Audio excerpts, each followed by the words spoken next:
of the way. We are about to record. You ready? Yeah, let's do it. 3, 2, 1. Welcome to the Lightforge. This is Adwicta. This is Merps. We are nearing the end of the 3-week wild arena event. I think a lot of people were just looking forward to the same old, getting back to the KNC arena before the announcement of the expansion. But we actually have huge news to talk about this week.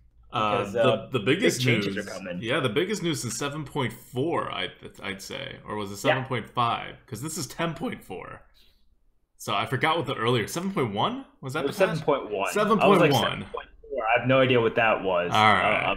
But 7.1. Yes. All right. So if you guys don't remember, or if you're newer to the game, like within a year, 7.1 happened in February of 2017, and it changed the way arena drafts were handled by swapping all the offering odds. Before that, there was a time when commons were very commonly seen, rares were rarely seen, epics were almost never seen, and legendaries actually were pretty much never seen. And then they swapped it so that rares and commons are pretty much the same. There's this new bonus to spells and weapons, and epics are seen a lot more often, actually only at half the rate of commons and rares. Like before, epics were like, compared commons to epics was like 1 to like 20 or something like that, instead of like 1 to 2. So it was a really big difference, and it fundamentally changed the way arena worked even before arena became standard for like a month. Whereas this 10.4 is going to do somewhat the same thing, and I think they're doing it in the same way, where they're going to test it out for this upcoming month of rest of March / beginning of April until the next expansion comes out, so they can see what happens in a kind of established meta with these new changes. So before we go on to let's talk about the changes. That's going to be what's exciting to people. One other thing I am going to bring up, and we're going to come back to it at the end of talking about these exciting new changes that's going to happen at the same time as these changes, is that KNC offering bonus is getting removed. KNC has a plus, that's the most recent set, Cabals and Catacombs, has a plus 50% offering bonus right now. Right now in the live servers, but also before in the entire KNC meta, and that's going away. So it's going to be like a pure, like, no expansion is favored kind of meta happening. And we'll talk about the implications of that afterwards. First, let's talk about the structuring change. What is changing this time, Merps? So Blizzard came out with a designer insight video which explained this. They also came out with a short blog post about it, and you can find it pretty easily. Just going to the Blizzard site, or you can look on Arena HS. It's stickied on there. But what is happening is within the video, Chris lays out sort of how the draft has always occurred, and he gives this sort of scenario, which I think we've all encountered, where you select a mage and you have your 3 picks, and it's Fireball, Ice Barrier, and Wisp, right? Not that uncommon to see. And his explanation is like, this is the way it's always been, but you don't really have much of a choice here. You never pick the other 2 cards. It's always Wisp. Yeah, always Wisp, exactly.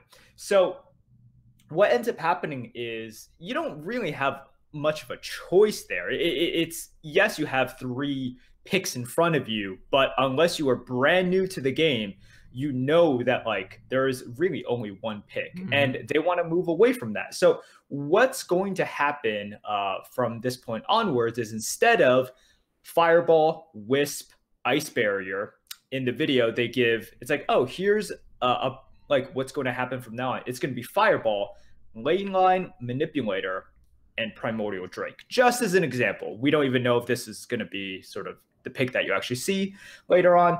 But essentially what ends up happening is each arena pick in a draft will feature 3 cards of relatively equal power level, but it can span different rarities. So as you can see, Fireball is a common card. Leyline Manipulator is a rare card. Primordial Drake is an epic card. And these are 3 cards in which, you can obviously make the argument that like Leyline Manipulator is the worst one, and Fireball and Primordial Drake are much higher. But this is how it's going to be after the patch comes out. 3 cards of relatively equal power level, and past that as well, picks 1, 10, 20, and 30 will continue to have a guaranteed rare quality card or better. And they're still separating out legendaries. So legendaries will not be mixed in with the commons, rares, and epics. So you still get those like wonderful, wonderful times where the legendary box pop up. And you're like, oh, and then you're like, oh, these are the bad legendaries that I'm on. I know. People are like, wait. So it means that it's like I don't have a.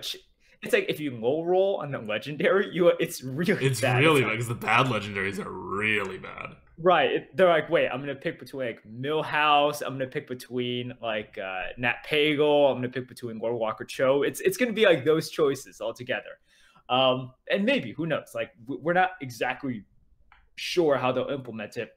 Also, the basically increased offering rate from the most recent expansion, which is KNC, will be temporarily disabled in this update 10.4. No word as to what will happen in the future. We're not exactly sure of that.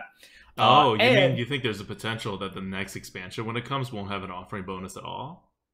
I have no idea. I mean, they don't mention it, so I think we're still going to see the offering bonus when the new expansion comes out, because I think they want us to play with the new cards. But also, we are going to see the new arena cards as well in the new update. The cards in which they took a fan vote, right, an audience vote at BlizzCon, they will be added to update 10.4 up until the next expansion, whatever that might be. So I think that's all the substance of the update. So it's going to fundamentally change sort of the draft and how you like view and how you pick the choices. Yep. And it's also going to have an impact on the offering rates, because you're going to, like mess around with that for a little bit. And they're also going to add these new arena cards as well. So tons of changes coming to the arena. Okay, so the first thing I want to point out that I think was really interesting is, besides obviously they're like doing a lot of stuff, right? Like they're overhauling the whole entire thing in a fundamental way that we haven't seen them overhaul the arena yet. They messed around with offering rates, but here they're actually changing like what is being offered, right? Like this is a pretty fundamental shift in arena design. Now everybody gets the same tier list power level deck. So you can't say like, oh, my deck is that much worse than another deck, except potentially you get screwed by like not hitting your synergies or whatever. But it's going to definitely narrow the range of how good decks are and how bad decks are. On the that's one of the first effects. So that should be something that people generally welcome.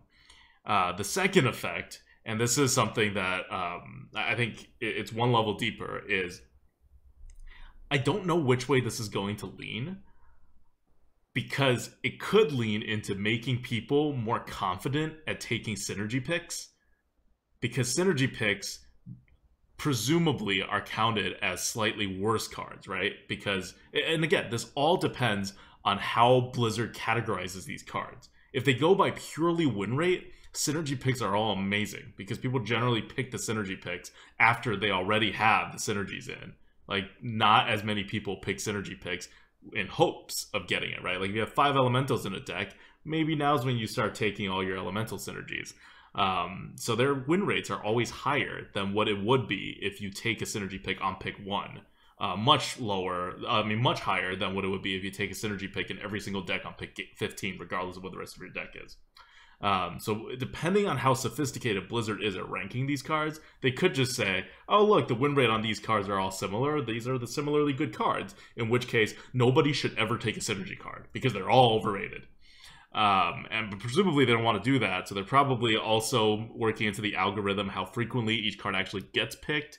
And in that case, if they're really doing it like intelligently and in a sophisticated way, you're actually going to end up in a world in which you're buffered against the negative effects of going for synergy picks. Especially if you're going for a synergy pick in a slightly like bad card set.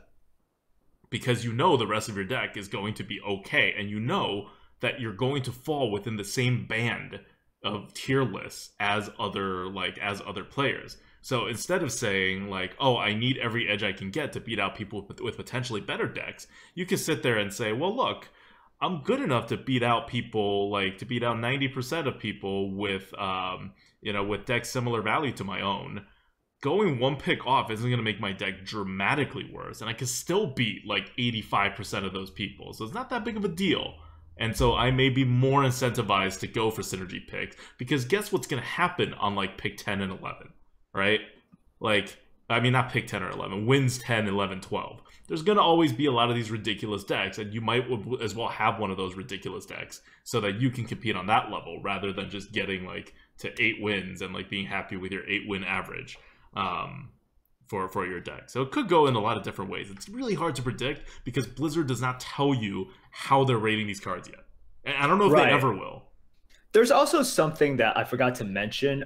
They mentioned this in the video, but obviously did not mention how it will work. They stated that within this new system, worse cards are going to be offered less. Yeah, I think that's necessary. It's definitely necessary because you can't have this system because you actually have less data points, right? Well, you have less options because you have less options because you actually have 30 options instead of 90 options. Yeah, exactly.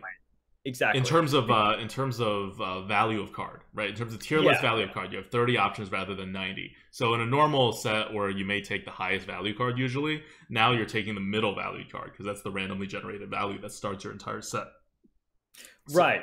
So there are going to be circumstances, I'm guessing, in which you're going to have like Amgam Rager along with, I don't know, like Torn Warrior, along with whatever. Like, in case the listener doesn't get this, and I don't think everyone picks up on this on the same speed, I want to like just make it clear what we mean by this. Like, imagine you are in the current draft, you're offered 3 cards. One's a 10, one's a 50.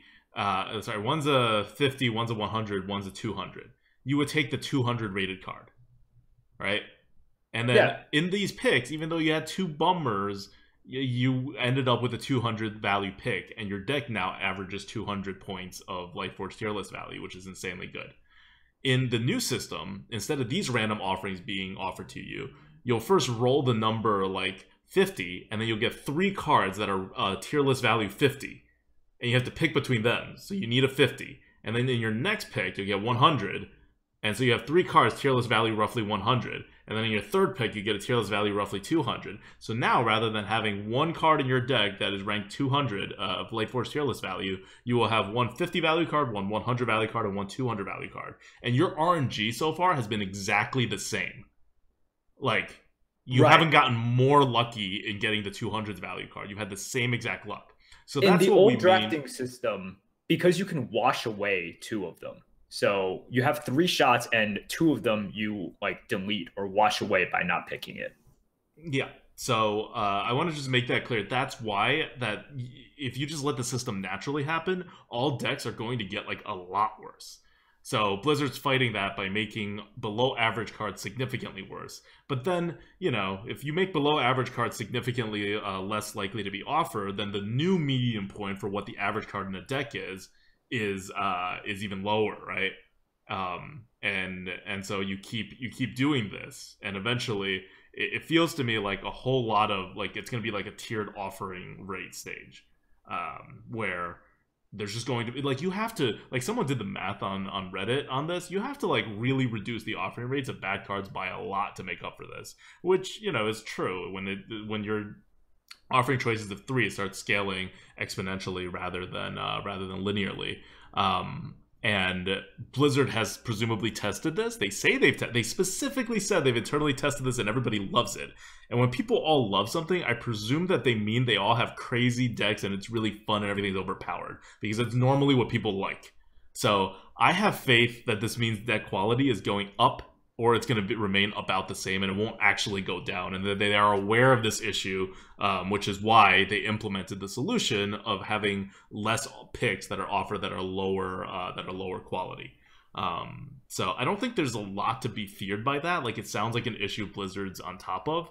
Of course, this may be one of those issues where Blizzard knows there's an issue and then just like doesn't fix it well and thinks they fixed it well. You can't really...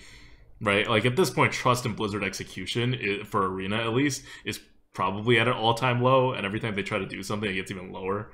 But like they specifically noted this issue. Like I have faith that even Blizzard can't screw this up. Like just by making all the cards, make all the decks that you see in the arena roughly the same tier score value, that's going to even the playing field a lot more when it comes to skill, and that I'm almost certain that that will outshine any of the other like either unforeseen effects or effects that Blizzard should have foreseen and didn't foresee, like things that's going to happen with this like huge change in how Arena works.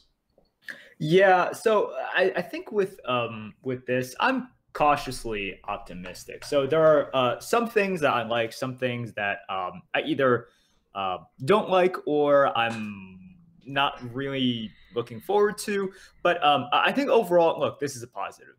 Any sort of attention that Arena gets, I do like. And you know what? This does not. So a change like this, it's not like an event in which it's like, hey, you know, we're going to use Arena as a promotion tool, right? We're going to just sort of like use Arena as sort of this sort of like wild, wacky, crazy thing, which I'm okay with as well. A lot of people have fun with it. But it doesn't, like those sort of events don't advance the Arena. Yeah. This is definitely a step towards making Arena, like at least making the result of each run and each game more skill based than more random, right? Like this is definitely pushing more towards that side, which you know, I would argue that making it standard over Wild also did, but where something like more spells probably didn't, and you know maybe. Okay, so anyway, go on. Sorry, I interrupted your train of thought, and I'm gonna pick up on that afterwards with some a totally different direction. Yeah, so that's what I like about it. You know, they're fundamentally, I think, trying to address one of the weaknesses of the Arena, which, if you ask anyone drafting a deck, it's like how many picks actually matter, right? Not that many in the current state. Yeah. You know, like I think if 10 picks, like there's very few drafts in which 10 picks or more are like tough picks, right? And I think the average is like 6. Yeah, exactly. So it's like really in a draft, the vast majority of your picks are just auto picks, like just really just go down the tier list sort of picks. But so that's what I do like about it. You know, it's trying to make every single pick matter more, and it tries to make you think about it a little bit more, which is awesome. And that's now, like a lot of the fun of Arena for people, right? Like you get to build a deck and you get to, you know, create your own stuff. Now the thing I'm a little bit skeptical about is sort of, and once again, it hasn't been released yet, but you know, this is something that we, I think as a community, expressed during the synergies period as well. It's like, it's nice that you guys are testing it internally. Obviously, we don't see this, but like, we also don't want to be sort of like, because so far, every single time that Blizzard has done something like this, it hasn't been perfect the first time. Well, it's never going to be perfect the first time. I think what you mean is so far, it's been like really far from perfect, more than you would think is reasonable from people who have done good internal testing.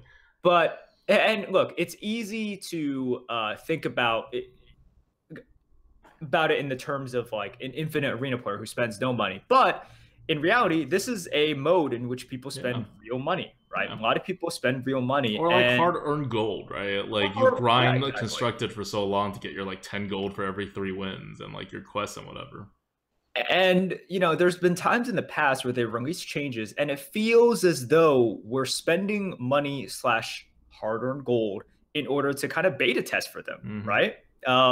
So that's what I don't like about this. You know, it still goes with the I don't know about beta test. It feels like we're alpha testing it for them. Even before alpha test, like the synergy picks. What was that? Jeez. I don't know. But yeah, like it goes with our historical sort of process of releasing it all at once, not giving much information before, not giving much information during, and then being slow to changes. So while I am optimistic about the philosophical sort of, you know, like thought behind these changes, the implementation, I'm I think, reasonably weary about. Yeah, so like if you're wondering like when is this change going to happen, we haven't told you yet. It's going to be patch 10.4, and 10.4 is going to come out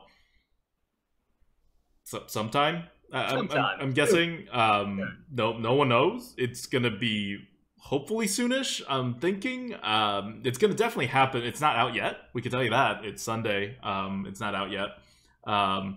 Is it going to happen overnight when Wild goes away? Maybe. Is it going to happen a couple days later when they usually do their weekly patch updates? Maybe then, and then we have this weird like 2-day meta where it's like still like the old meta of before Wildfest. Maybe that's going to happen. Is it going to happen next week? Maybe. We don't know. And if you're wondering why we talk a lot in hypotheticals about how the cards and how the tiers are going to be done, it's because we don't know. We haven't gotten any information. They didn't even tell us what factors like that they're using to calculate how good a card is, right? Like, I don't know if they're using win rates. I don't know if they're using number of times picked. I don't know if they're using like combined tier list values from all the tier lists they can find online. I don't know if they just like knocked on Kripp and Hafu's doors and said, tell us which cards you think are good. Like, I don't know how they came up with that, or like just talked internally, right? Or maybe talked to constructed players. Like, there's no information about how they're rating the cards or what they're doing, and they've made a video about it already. Like, they've made a video that was supposed to tell people all about this information. It was like a, you know, like a kind of a detailed kind of video for 3 minutes at least, and we still don't know all the details. So it really makes me think that we're not even going to know the details when it's released, right? Like Merp said, we don't know it beforehand, we don't know it during. Like, we're not going to know it during. This is micro adjust, right? They're going to say, we're going to micro adjust to make things fair. And you will see the results. For Blizzard, keep on making these videos, please. Those videos are great. They could go into a little more detail, or they could like point at something that has more detailed if you don't want to like explain all the equations and whatever algorithms you use in a video. But like, at least say the factors that go into your algorithm, right? At least tell us the inputs, even if you don't want to reveal the secret sauce of what ratios it goes together, or if it's like machine learning and it's like, you know, very sophisticated. At least tell us what's going on. But already we're doing so much better than the synergy picks, which were a footnote in the patch note.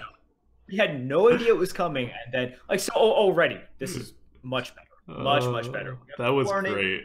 We have sort of, you know, some idea of the thought process behind it. We don't exactly know how they'll implement it, but once again, they might still be tinkering with it, right? So they're going to be tinkering with it. They're going to be tinkering with it after release. This thing's not going to be good. Like, well, I mean, it's going to be overall good, I think, from day one. But it's not going to be at the point where there aren't obvious flaws to it for like 6 months, I think. Where like anyone who's played a lot of Arena can just look at it and be like, wait, why aren't you doing B instead of A for this particular part of it? Like, right. And that's the process of how Blizzard's going to do Arena from now on. Like, we are alpha testing. Fortunately, this is like a good idea, unlike synergy picks, and I think it's difficult to screw this up. Yeah. I think this change is much closer to making Arena standard, right? Rather than the synergy picks, in which it's a fundamental change that really addresses a problem that Arena has had for the longest time. Well, the change to standard was addressing a problem that was sort of creeping into Arena, right? And they want to get ahead of it, which I thought was really good. And this change is addressing something which has been there all along. I'm excited. Yeah. Like, I'm excited. Really excited to see these changes come into play. And I'm more excited about these changes coming into play than I have for, like, any of the changes coming into Arena since 7.1. And when the 7.1 changes were announced, I wasn't, like, excited. I was more like, oh, this is going to suck. Like, I'm glad they're doing something with it, but this can't be the right answer. That's not how I feel about this. I think this is the right answer. Like, there's going to be implementation problems, but the big idea here is right. Whereas I'm still skeptical about 7.1. I think we've all, as a community, accepted that 7.1 is, like, here to stay, right? Like, the spells and, like, the lack of neutral cards and the balance between, like, you know, rarities and whatever. I think that ship has sailed. But this is a much better change. Just, like, from the thinking stage, right? From the idea, from the genesis of it, this is a much better idea. Yeah. No, I agree.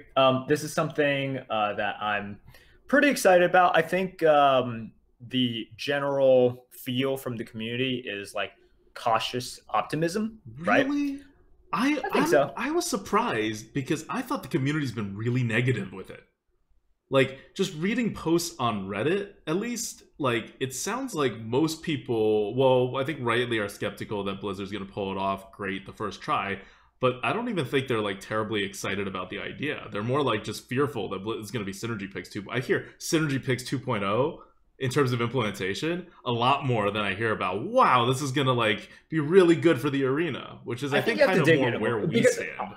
obviously people are nervous about the implementation, but I think if you read about the, sort of how people feel about the idea, Mm-hmm. people agree. It's like, yeah, I mean, there were previously lots of picks that didn't matter, right? Right. Like the example that they laid out, I was Yeah, like, that happens all the time. that happens all the time. It's like it happens all the time. And like it does address one of the fundamental weaknesses of drafting for Arena. Now, people obviously are worried about the implementation.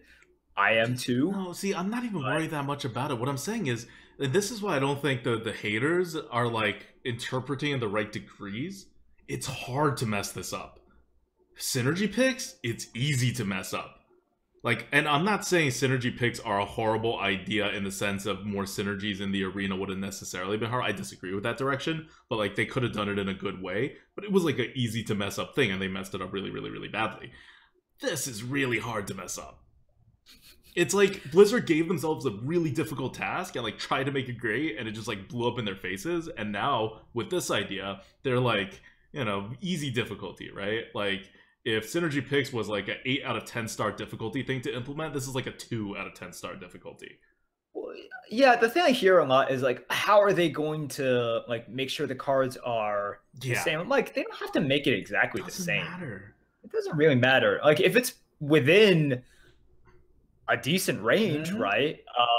And you actually don't even want it to be like exactly the same because that means every single pick that you encounter will be like similar, right? It's like, Yeah. oh, Primordial Drake will always be with like Yeah. these 4 cards, Yeah. like because it's the only thing that that is possible with it, and you don't want those situations, right? You want still a band. want You want like yeah, a good like at least if you're getting off for 3 cards, maybe like a 75 card pool. Like that way it'll be fresh, right? Like if the first card generates 75 possibilities, then you take a second card, and then based on where card that card is, it gets narrowed down to 30 possibilities.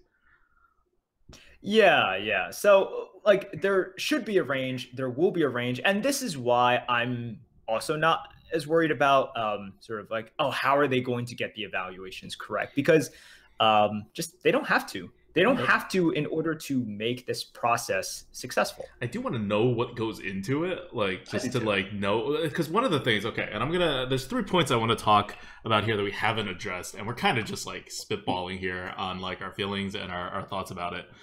So one of the things people like say is like if you don't really care, if you don't really think it's necessarily like a key to this plan working to get all the actual tier list values of these right, then why does it matter what formula they use? So here's why it matters what formula they use to get these bans. Because that affects the ultimate offering rate of cards potentially, and also how they're seen. And here's the half of the game. So I've been very positive about how skill is going to impact the arena once these changes have come out in patch 10.4. But what I'm not positive about, and what I think is actually going to completely or nearly completely disappear from the arena, is this skill set that we have been so reliant on, like as good arena players, because it's always been part of the game, and this is going to leave the game, I think, for good. This is the part where micro adjust had kind of messed with it a little, and like, we were all a little uncomfortable with it. Like we had like the last Lightforge episode with Taro basically speaking for like I think a lot of very skilled arena players in the like micro adjust information communication part, where if you don't know what the micro adjusts are, it's hard to like get better reads on the opponent, right? It's hard to know what the opponents could possibly have in their decks and what they could possibly play. It's hard to know when you're drafting these classes what to expect to build your deck. Well, now, if you're taking that same kind of concept and moving it to all of the cards, now you have no idea what to expect from your opponent besides when you have actual reads. Now you have no idea what to expect from your draft, that the remaining part of your draft, except for what cards you already have in your draft. So you're knocking out, like in terms of the types of skill, a very large, I would say probably what 1/3 to 1/2 of skill in the arena, like high level skill in the arena is. You're taking that and you're making that either like a 20% version of importance of what it used to be, or like even like a 5% version of it where it may not even be too worth it for you to spend brain power on it. And that's certainly a loss in terms of the breadth of the skill that it takes to be a good arena player. And hopefully, what I'm counting on is that this change will make up for it in terms of the depth of the skills that are retained in being a good arena player, both in gameplay and in drafting.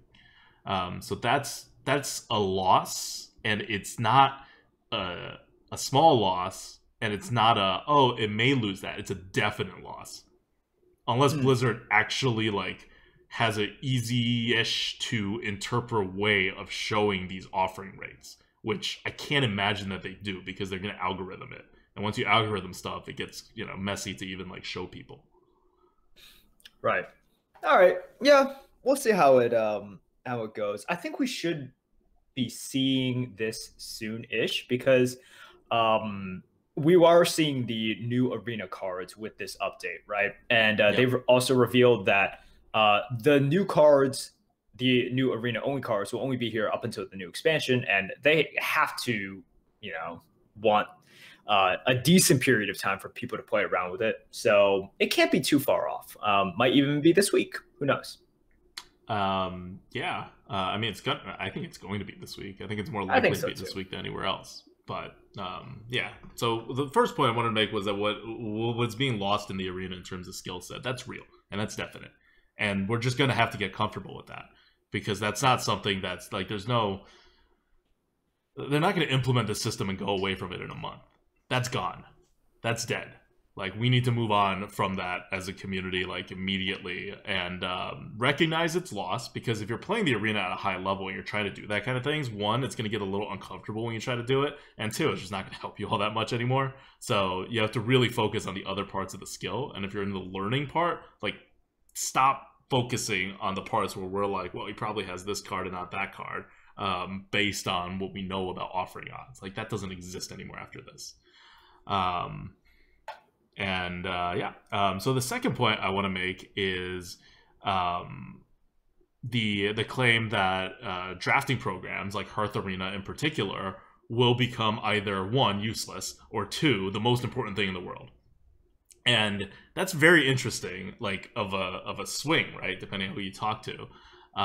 So you might think that it may be useless because if all cards are very similar, it's not going to be that hard to like make a good and well-functioning deck. Like back when we were with Hearth Arena, the stats showed that the deck quality in terms of pure tier list scores, which are not and have never been with Hearth Arena generated by any kind of algorithm or stats, or they adjusted eventually based on stats, but it comes mostly from people, right? It's still coming from people and then getting adjusted by stats. And in any case, that accounted for like such a huge percentage of the difference of how well a deck is performing. And the rest of the algorithm does like a small portion of the work, that just like how good of cards you were offered. Not even like how synergistic of cards you were offered, but just like how good of cards on average, like in their average use case scenarios, you were offered compared to another deck. So that's also one of the reasons why, like, I think by evening that out, it's going to make a huge impact. But what it also means is, and I think you know this if you're a good player and you've used Hearth Arena in the past or still do, there's two ways to look at it in the current situation. One is, a program like Hearth Arena does a pretty good job because it messes up like 2-3 times out of a draft. And that's a pretty good rate. That's like 90% success rate.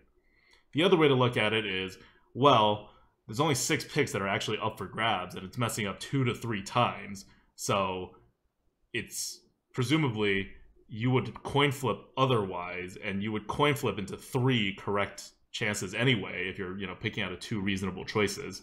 So Hearth Arena is improving your deck by like 0.5 cards, which sounds a lot less impressive.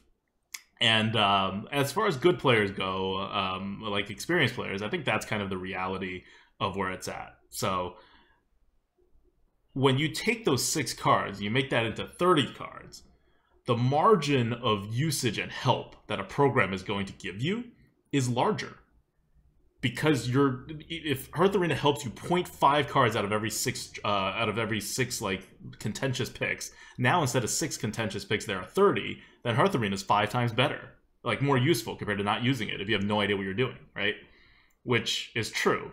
On the other hand, the general perception, which is that this thing's getting 90+ % of the cards right, is gonna go to hell, because now it's gonna get like 60% of the cards right, and like 40% you're gonna be like, yeah, maybe not, and it's gonna look a little worse. So again, it's the same thing as before. If you don't know what you're doing in a draft, these programs are better for you than not. If you pretty much know what you're doing, I don't mean you're an infinite player, but you're just like an experienced player who averages like more than 4 wins per run, more than 4.5 wins per run maybe, then these programs are not any more helpful than like maybe a reminder that you have certain synergies instead of like forcing you to count all your mechs.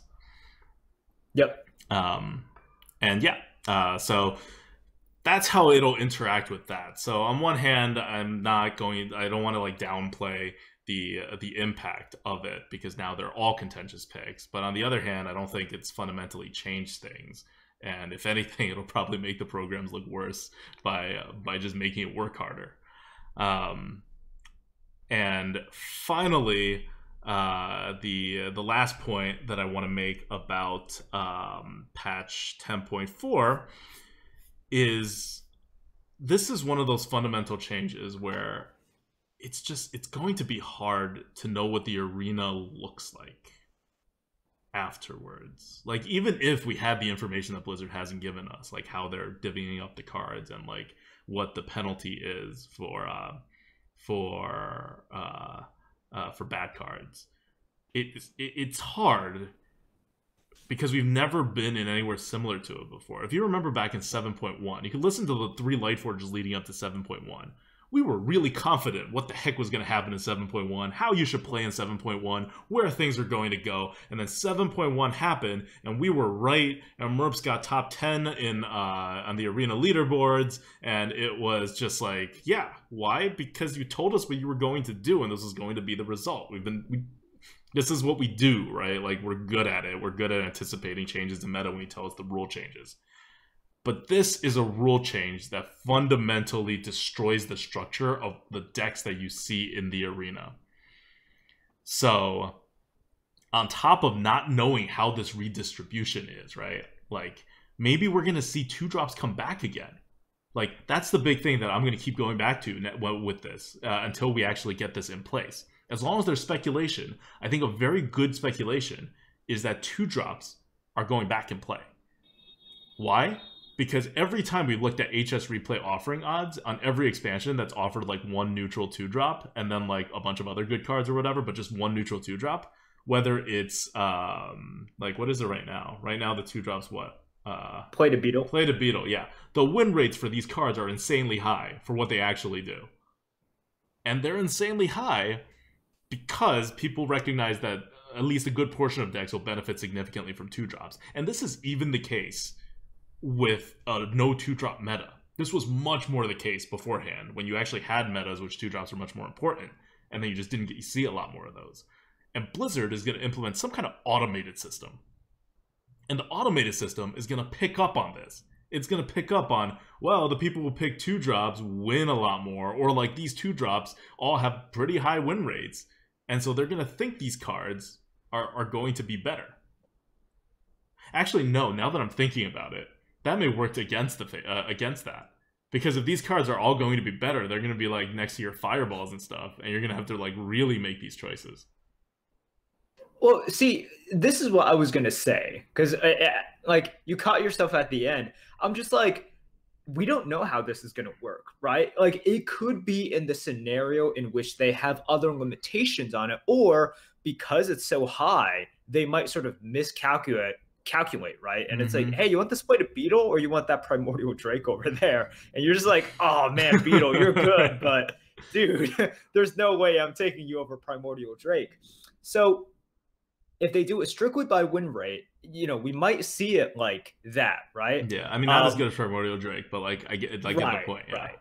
Yeah. You get the point. And So because of the way that they are changing the drafting, like we really have no idea exactly how Arena is going to is going to look afterwards. We don't exactly know how you're going to draft. We don't know how you should really play because we don't know how the decks are going to look, right?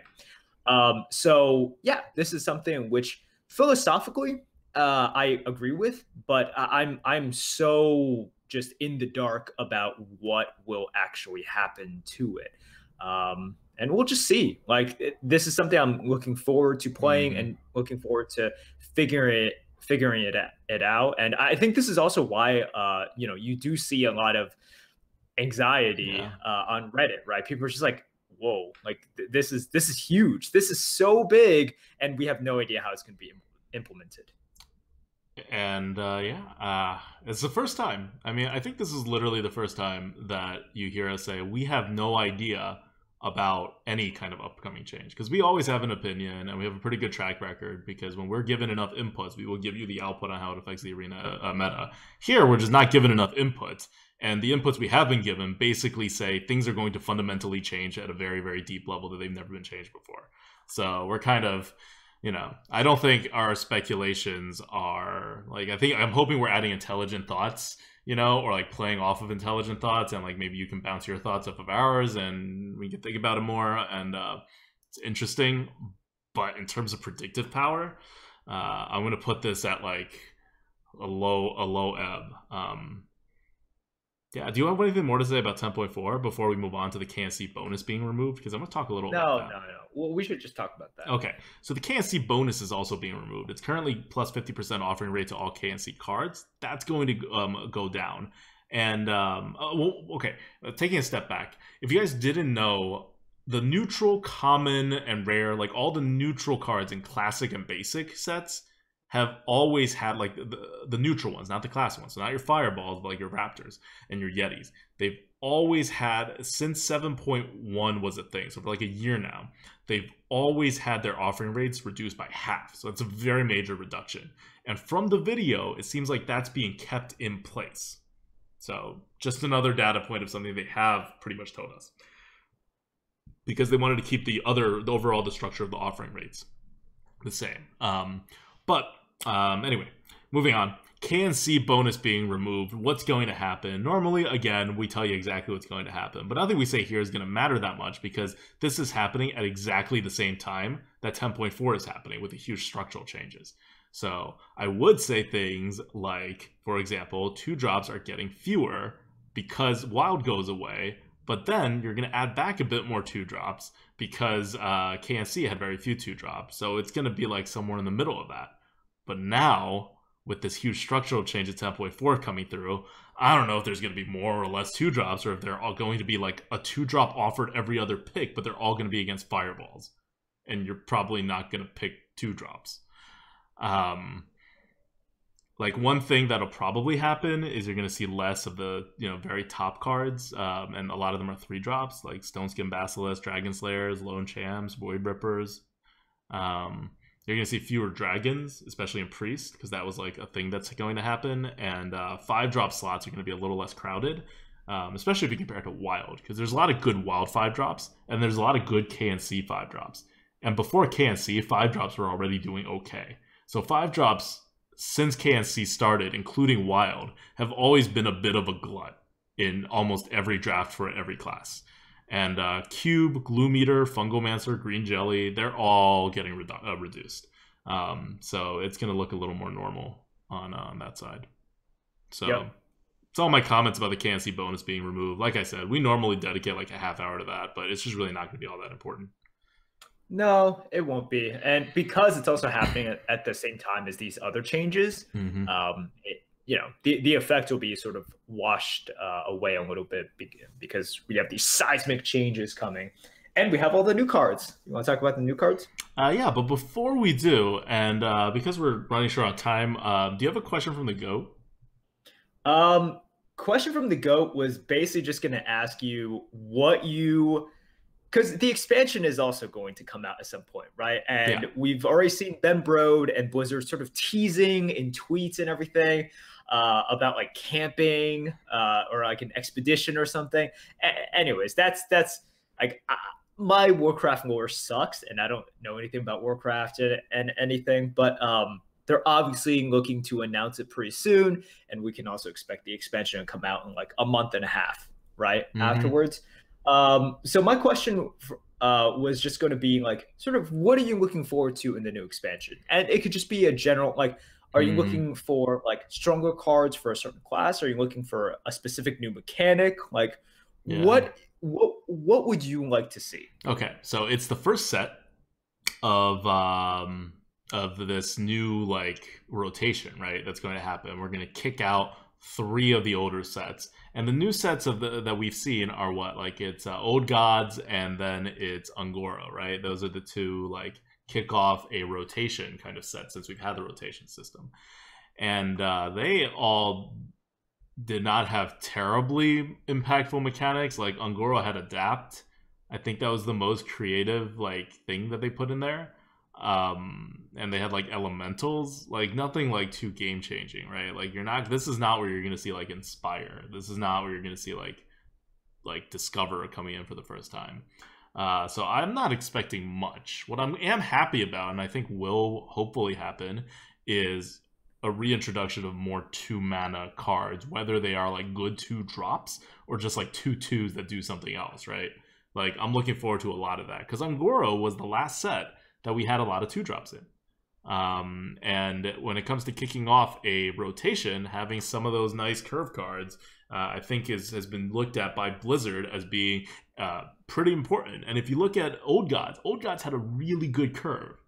Arena didn't see as much of the really good curve because we didn't get any of the Cthulhu cards. But all the Cthulhu cards were curve cards, and it already had a pretty decent curve.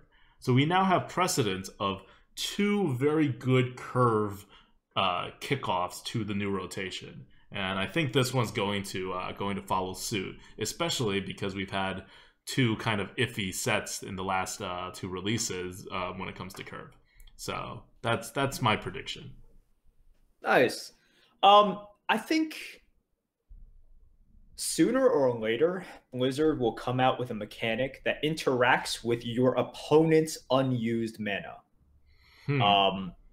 Because, and I'm not saying that they're going to use this in a way that will sort of like, like change the way that Constructed is played, but we've seen this a lot, right? They introduce a mechanic that you obviously see implications within the arena, but it's never adapted into Constructed, because Constructed is just really just like the 3 to 5 decks that work the best, right? But right now, we see your ability to interact, and I use the word interact loosely, but with your opponent's like hand size, right? Their hand size, sort of their number of minions on the board. So I'm categorizing this as like stuff that your opponent has, right? And you being able to sort of interact or, trigger an effect based on that. Like their sort of number of cards, their number of minions, like their sort of state of minions as well. And I think one of the last things is your opponent's used/unused mana. And I don't think, because this is a little bit problematic, right? So I don't think that they will make it too OP in the beginning, but I wouldn't be surprised to see a minion just like, let's say, a 2-mana 2/3, and if your opponent has 3 unused mana crystals, gain +1/+1. Yeah, something like that, right? Not game breaking, and it's one of those things in which, like, on turn 2 you play it, but like later on you have an opportunity for a 2-mana 3/4, a little bit of a bonus. I think that is a perfectly fair card, right? And then it'll just start sort of the exploration of this space, which I think for now, is kind of unused. That's a really specific prediction. I was just thinking about this on a stream, right? And like they people were just like, "Oh, what mechanic would you like to see?" And I just thought of it. I was like, yeah, this is something that they haven't used, right? Okay. And it just seems logical, just based on like how they've sort of progressed, right? Mm-hmm. I think they will use it. Obviously, like if you think about this mechanic, though, it could be dangerous in constructed if they wanted to make it dangerous, Right. right? But I think the card that I laid out, it's like very safe. I don't think it would see any constructed play, and I think in Arena we drafted quite a lot, right? Yep. It's like perfectly fine as a 2-drop. And something like that will be quite good. And they can make powerful effects as well. Just have it like cost a lot, right? We won't draft it in the arena, but just have it cost a lot. So I think that'd be interesting. And it would have like obvious implications. Yeah. Or they could just make all of those cards of a certain tribe, like mech or beast or whatever, and so or dragon. And so when you're making that kind of deck, it'll be naturally good against decks that are more control and will pass up turns that and not use their mana. Exactly. So I see some comments are like, no, it should punish use mana crystals. Not really, because you already have ways to punish use mana crystals, and those are called AoE, right? You have very few ways actually right now to punish unused mana crystals in constructed. Like in arena, yeah, it's called playing like because people have imperfect answers, right? But if you look at what is more problematic, used mana crystals or unused mana crystals, in the grand scheme of the game, it's unused mana crystals. Like you want ways to punish that. And I'm not saying the card that I offered will do that because it's pretty weak, but it's a start, right? It's a start to explore the space. Yeah. I mean, people always look at interaction, right? Like you have to be able to respond to what your opponent is doing. That's what makes the game fun. And people normally look at that like your opponent has to do something for you to need to respond to it. But not doing something is just as much an action and a strategy as doing something. So this is the response, the ability to respond to your opponent not doing anything. And so, yeah, no, I'm with you.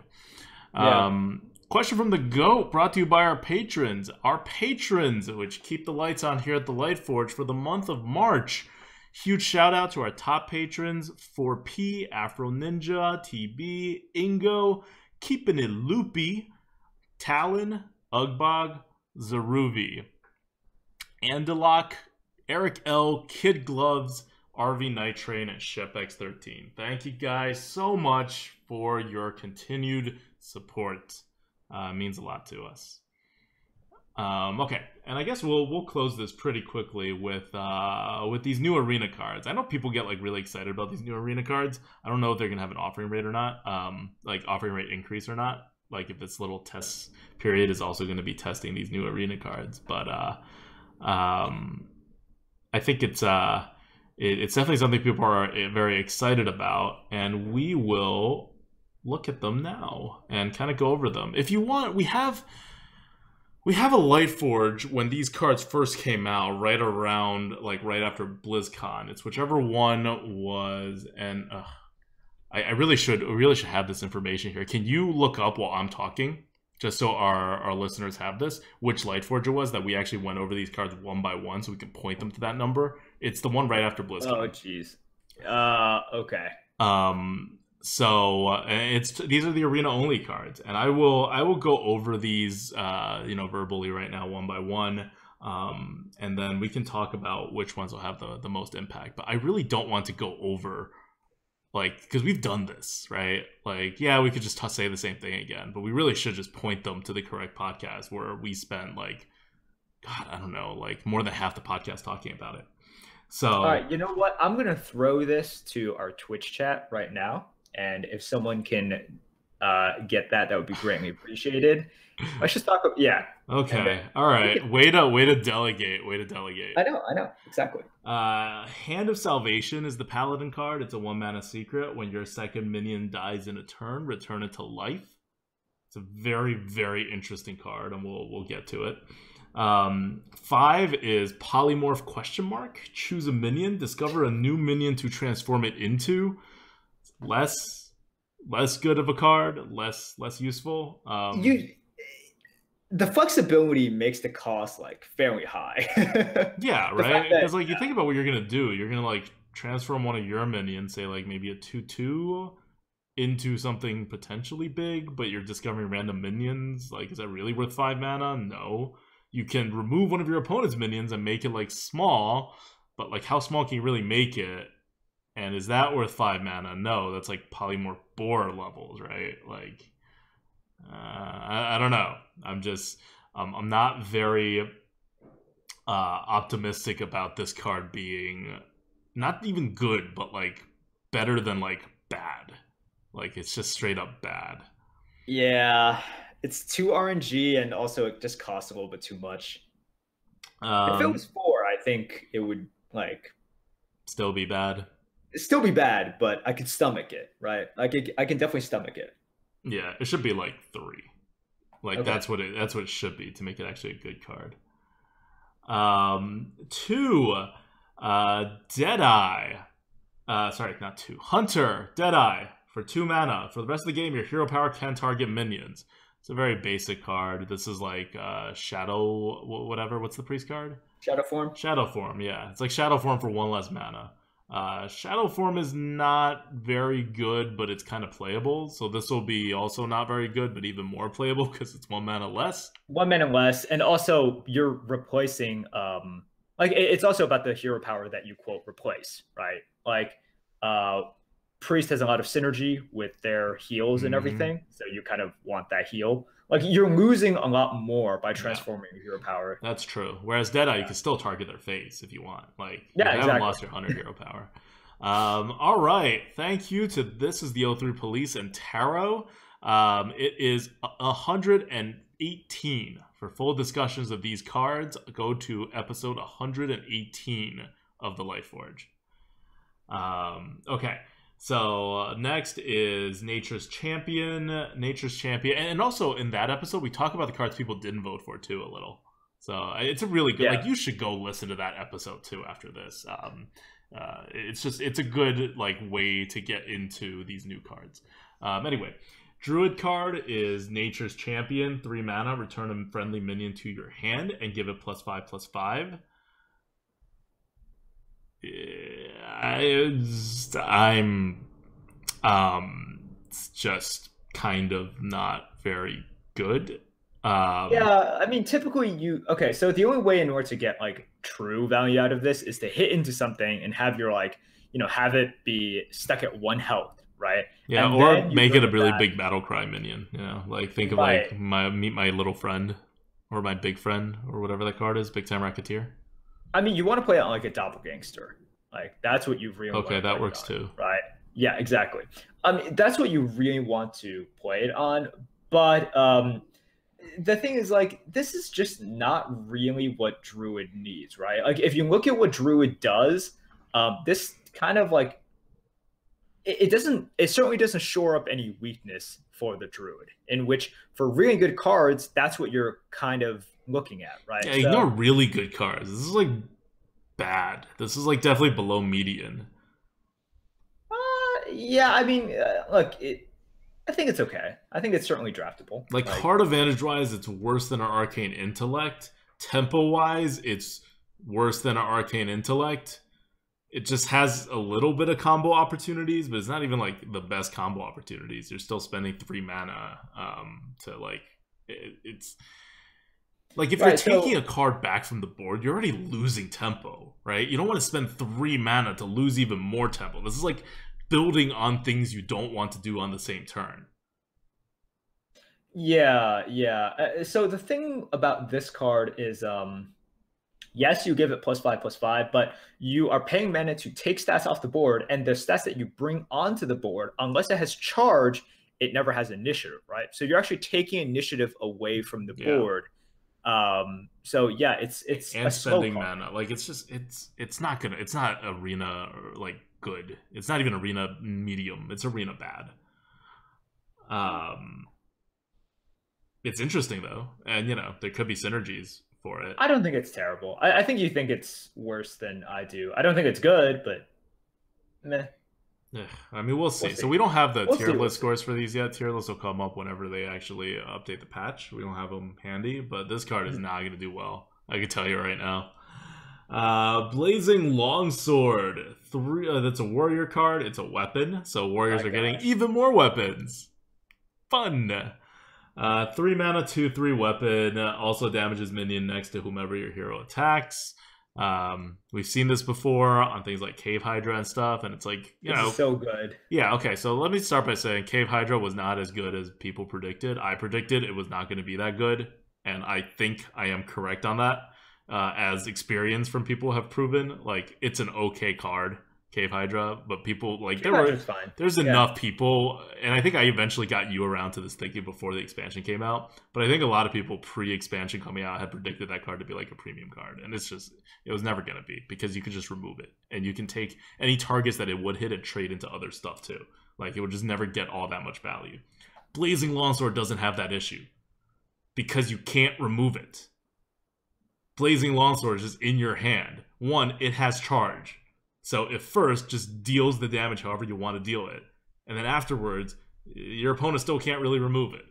So it's like Power Shot, but it persists. Mm-hmm.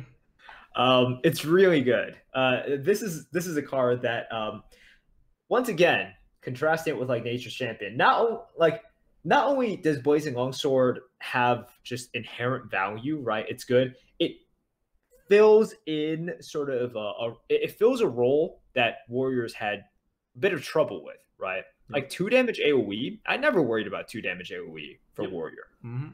Like they had Ravaging Ghoul and everything, but I was never worried about a consecration like effect until like turn 6 or turn 8, in which they could do, play neutral cards with that effect, right? But now Blazing Longsword, this could be a game changer, definitely. It's like when mages got Volcanic Potion, right? Mm-hmm. And then I'm just like, wait, they've just shored up something that was a weakness for them, right? Like you saw how angry I got with Twilight Flamecaller and also Volcanic Potion. I was like, they shouldn't have this, and this could be like a thing. That's a mage thing. Well. I think I still disagree with you about the mage thing. I think that was always part of the mage's design. I agree with you more on like Oldemon, which is your other trigger of things people should not be able to do. I just believe that classes should be in their own place. No, I agree. I agree with that. I just think you thought the mage's place was more limited than Blizzard thought the mage's place. I think that they should have a bit more weakness at the beginning. Like it's too. I agree. Like part of it is AoE, but I thought that their identity is more big AoE. Yeah. Right? Oh, and chat's bringing up Skulker, which is totally true, and that's what Blizzard even admitted to. So. Yeah, Skulker had no place being around. But yeah, So I don't know. I don't like this card. Obviously, it's a great card. I just don't like it for the Warrior design. It's going to be great in the arena. They didn't need another weapon. No. That's the thing. No. Like, they needed a minion.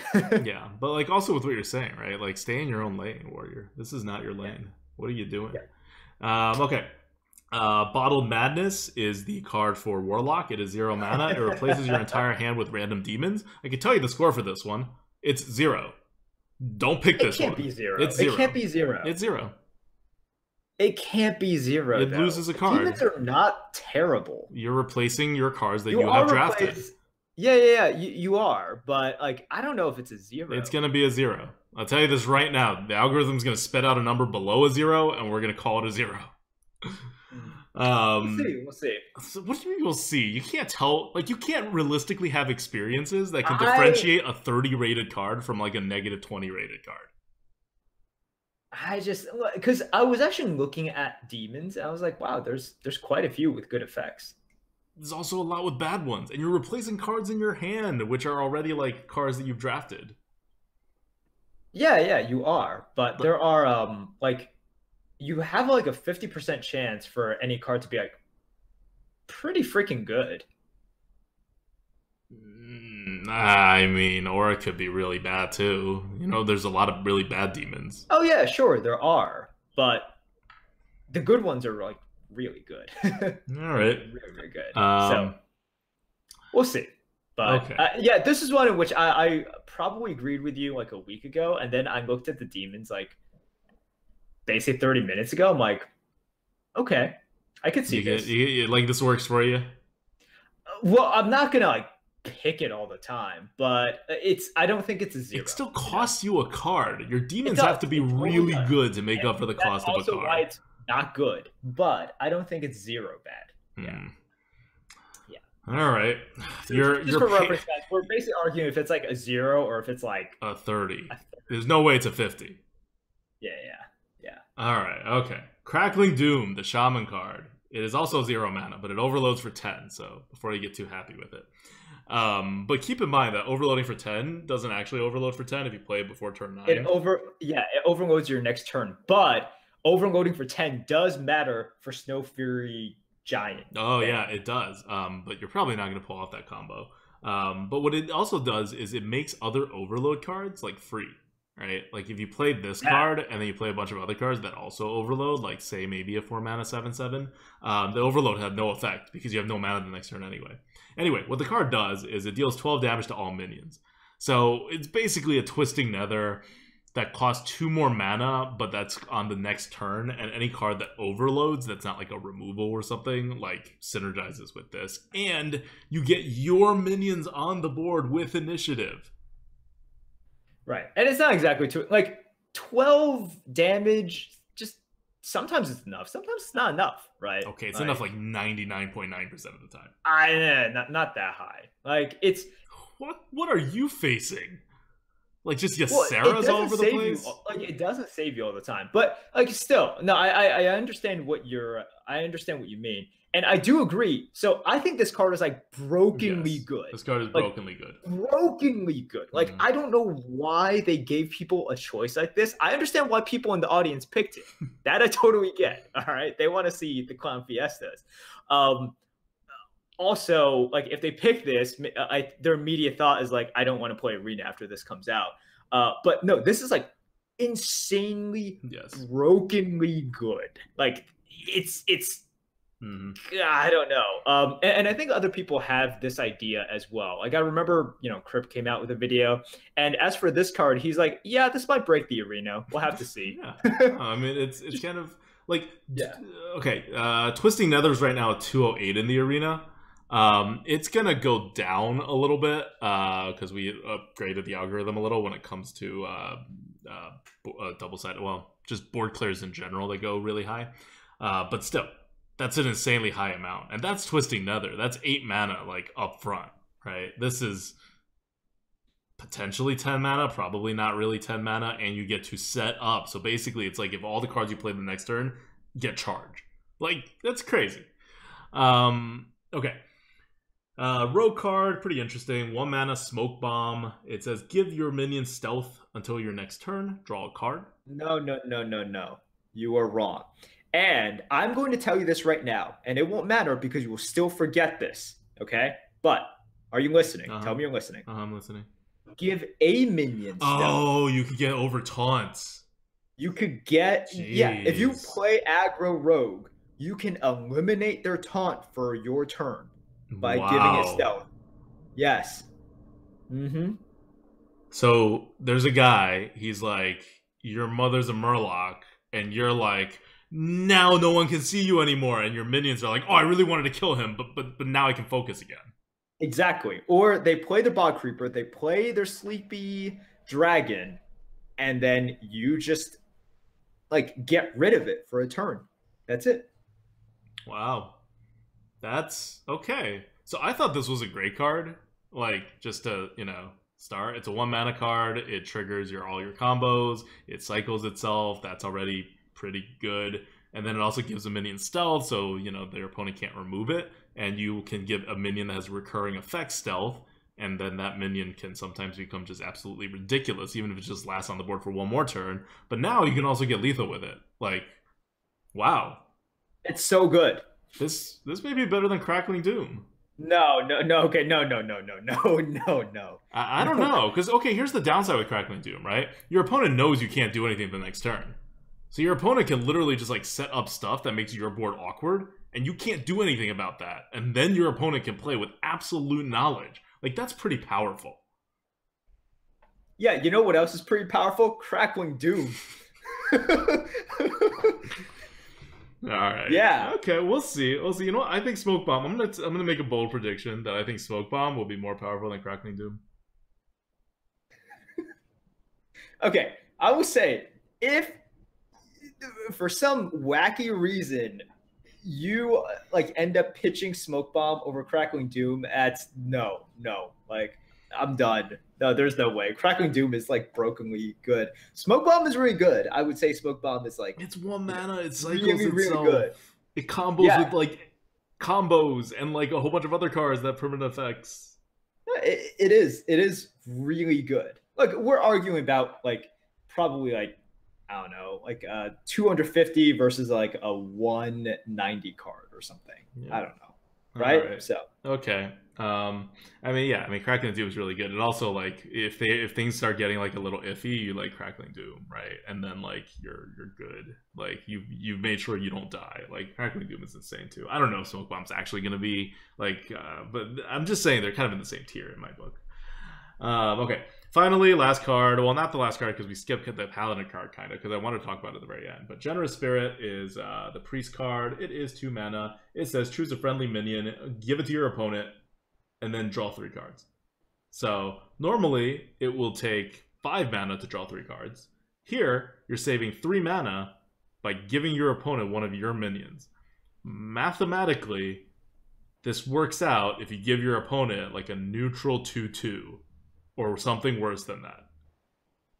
right, and you could certainly give them like if you draft this and you draft a Doomsayer, oh my god, like Or even you can give them things like Bomb Squad, right? Like just right. like even like normal things that are kind of bad for them, or just things that you can remove really easily, right? Like Generous Spirit to give them something before you like blow up the whole board with like, you know, a board clear or a Psychic Scream or whatever. There's also just lots of 1/1s floating around now. Yeah. Yeah, Like it's gonna be a really good card. Yeah, definitely. Okay, so going back to Paladin, we'll end this on the Paladin one because I think this is actually the most complicated card out of the whole entire bunch. And it's super interesting. It's 1 mana. It's Hand of Salvation. Secret: when your second minion dies in a turn, return it to life. So it never triggers unless your opponent removes 2 of your minions on the same turn. So as long as they leave a minion alive, this will never trigger. But at the same time, it means whenever you play 2 minions, your opponent can't remove your whole board without removing it again. And more importantly, it's the exact opposite of Redemption. Where normally you want to kill the crappy stuff first. Here, if given 2 minions, you would actually want to kill the worst stuff first. I kind of hate secrets, which is the like sort of it puts you in a hard place because of another secret, right? Like, I don't like that design. I like designs that are a little bit more tangential, or they fill a space that has not been played, like, you know, like really like in play. It's not damned if you do, damned if you don't. Right. And look, obviously, Redemption is not exactly the same as this one, right? Like with Redemption as well, you know, it comes back with 1 health. This is when your second minion dies in turn, return it to life. Like it just respawns, right? So there is a risk analysis. There is that assessment that you have to do. It's like, okay, what is more punishing, Redemption on this one or Hand of Salvation on the other one? And yes, there is a process there, but I just don't like when these secrets sort of like I don't know what's a good way of putting it, like flank each other, right? Like when you have these 2 secrets that yeah, it's like a damned if you do, damned if you don't kind of situation.